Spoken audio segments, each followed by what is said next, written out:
Chapter 2. The Episcopal Palace of D. adjoins the hospital. The Episcopal Palace was a huge and beautiful house, built of stone at the beginning of the last century by M. Henri Puget, Doctor of Theology of the Faculty of Paris, Abbé of Saumur, who had been Bishop of D. in 1712. This palace was a genuine seigneurial residence.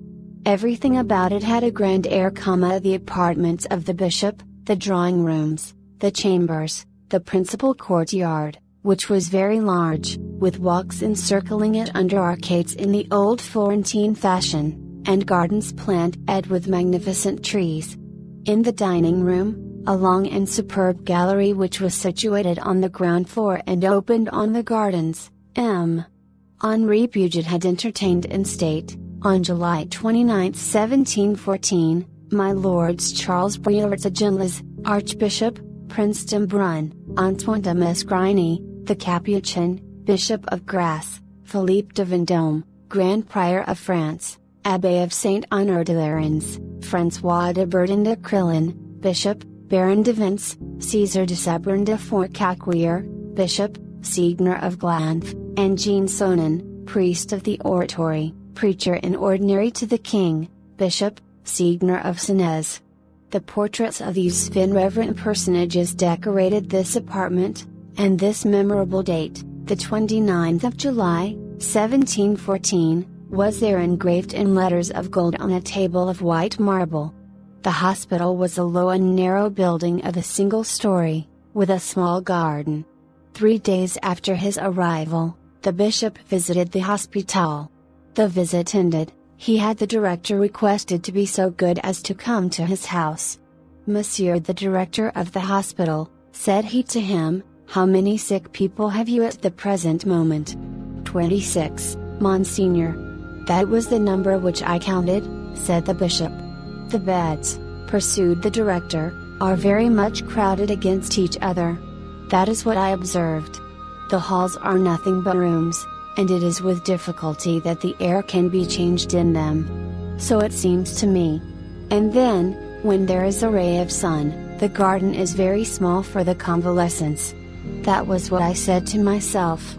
In case of epidemics, we have had the typhus fever this year, we had the sweating sickness 2 years ago, and 100 patients at times, we know not what to do. That is the thought which occurred to me." "What would you have, Monseigneur?" said the director. "One must resign oneself." This conversation took place in the gallery dining room on the ground floor. The bishop remained silent for a moment, then he turned abruptly to the director of the hospital. "Monsieur," said he, "how many beds do you think this hall alone would hold?" "Monseigneur's dining room?" exclaimed the stupefied director. The bishop cast a glance round the apartment, and seemed to be taking measures and calculations with his eyes. "It would hold full 20 beds," said he, as though speaking to himself. Then, raising his voice, "Hold, Monsieur the director of the hospital, I will tell you something. There is evidently a mistake here. There are 36 of you, in 5 or 6 small rooms. There are 3 of us here, and we have room for 60. There is some mistake, I tell you. You have my house, and I have yours. Give me back my house, you are at home here." On the following day the 36 patients were installed in the bishop's palace, and the bishop was settled in the hospital. M. Muriel had no property, his family having been ruined by the revolution. His sister was in receipt of a yearly income of 500 francs, which sufficed for her personal wants at the vicarage. M. Muriel received from the state, in his quality of bishop, a salary of 15,000 francs. On the very day when he took up his abode in the hospital, M. Muriel settled on the disposition of this sum once for all, in the following manner. We transcribe here a note made by his own hand, "Note on the regulation of my household expenses. For the little seminary, 1,500 livres Society of the Mission. 100 for the Lazarus of Montdidier. 100 Seminary for Foreign Missions in Paris, 200 Congregation of the Holy Spirit, 150 Religious Establishments of the Holy Land, 100 Charitable Maternity Societies, 300 Extra, for that of Arles, 50 Work for the amelioration of prisons, 400 Work for the relief and delivery of prisoners, 500 to liberate fathers of families incarcerated for debt, 1,000 addition to the salary of the poor teachers of the diocese, 2,000 public granary of the Hautes-Alpes, 100 Congregation of the Ladies of Manosque, and of Cisteron, for the gratuitous instruction of poor girls, 1,500 for the poor, 6,000 my personal expenses, 1,000 total, 15,000 M. Myriel made no change in this arrangement during the entire period that he occupied the See of D, as has been seen. He called it regulating his household expenses. This arrangement was accepted with absolute submission by Mademoiselle Baptistine. This holy woman regarded Monsignor of D, as at one and the same time her brother and her bishop, her friend according to the flesh and her superior according to the church. She simply loved and venerated him. When he spoke, she bowed; when he acted, she yielded her adherence. Their only servant, Madame Magloire, grumbled a little. It will be observed that Monsieur the Bishop had reserved for himself only 1,000 livres, which, added to the pension of Mademoiselle Baptistine, made 1,500 francs a year. On these 1,500 francs these two old women and the old man subsisted. And when a village curate came to D, the bishop still found means to entertain him, thanks to the severe economy of Madame Magloire, and to the intelligent administration of Mademoiselle Baptistine. One day, after he had been in D, about 3 months, the bishop said, "And still I am quite cramped with it all." "I should think so!" exclaimed Madame Magloire. "Monseigneur has not even claimed the allowance which the department owes him for the expense of his carriage in town, and for his journeys about the diocese. It was customary for bishops in former days." "Hold!" cried the bishop, "you are quite right, Madame Magloire." And he made his demand. Some time afterwards the General Council took this demand under consideration, and voted him an annual sum of 3,000 francs, under this heading, allowance to M. the bishop for expenses of carriage, expenses of posting, and expenses of pastoral visits. This provoked a great outcry among the local burgesses, and a senator of the empire, a former member of the Council of the 500 which favored the 18 Brumaire, and who was provided with a magnificent senatorial office in the vicinity of the town of D, wrote to M. Bigot de Priamno, the Minister of Public Worship, a very angry and confidential note on the subject, from which we extract these authentic lines: "Expenses of carriage. What can be done with it in a town of less than 4,000 inhabitants? Expenses of journeys. What is the use of these trips, in the first place?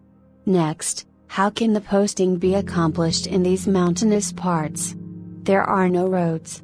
No one travels otherwise than on horseback. Even the bridge between Durance and Chateauneuf can barely support ox teams. These priests are all thus, greedy and avaricious. This man played the good priest when he first came. Now he does like the rest. He must have a carriage and a posting chaise, he must have luxuries, like the bishops of the olden days. Oh, all this priesthood!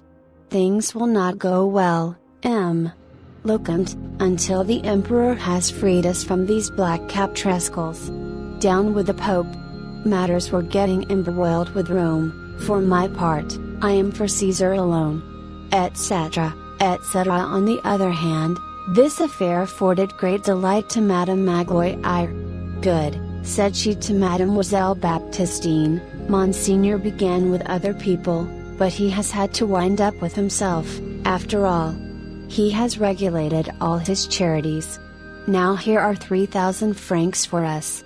At last, That same evening the bishop wrote out and handed to his sister a memorandum conceived in the following terms: expenses of carriage and circuit. For furnishing meat soup to the patients in the hospital.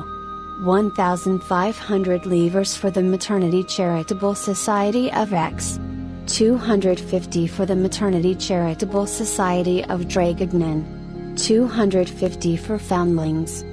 500 for orphans. 500 total. 3,000 such was M. Mariel's budget. As for the chance episcopal perquisites, the fees for marriage bans, dispensations, private baptisms, sermons, benedictions, of churches or chapels, marriages, etc., the bishop levied them on the wealthy with all the more asperity, since he bestowed them on the needy. After a time, offerings of money flowed in. Those who had and those who lacked knocked at him. Mariel's door, the latter in search of the alms which the former came to deposit.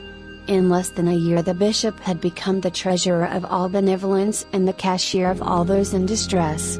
Considerable sums of money passed through his hands, but nothing could induce him to make any change whatever in his mode of life, or add anything superfluous to his bare necessities.